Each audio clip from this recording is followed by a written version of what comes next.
বাংলাদেশ জামাত ইসলামী এই বাংলাদেশকে একটি বৈষম্যহীন সকল মানুষের অধিকার আদায়ের রাষ্ট্র, একটি সুখী সমৃদ্ধ রাষ্ট্র গড়ে তোলার জন্য বদ্ধপরিকর।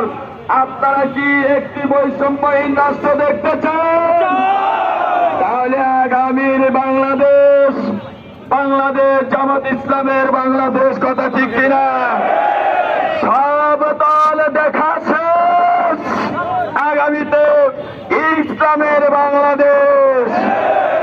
আমি এই দেশের ফ্যাসিবাদ বিরোধী সমস্ত রাজনৈতিক দলের প্রতি আহ্বান জানাতে চাই, বিগত পতিত সরকার বিভেদের রাজনীতি করে চেতনার বড়ি খাইয়ে এই দেশ থেকে ভেঙে যেতে বাধ্য হয়েছে।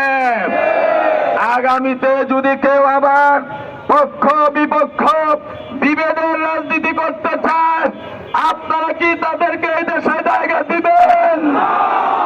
হুঁশিয়ার থাকতে হবে।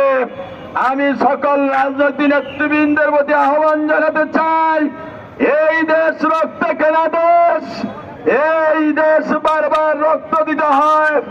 আসুন আমরা সকলেই যারা ফ্যাসিবাদের বিপক্ষে ছিলাম, তারা কমপক্ষে রাষ্ট্র এবং রাষ্ট্রের নিরাপত্তার ব্যাপারে ঐক্যবদ্ধ থাকব।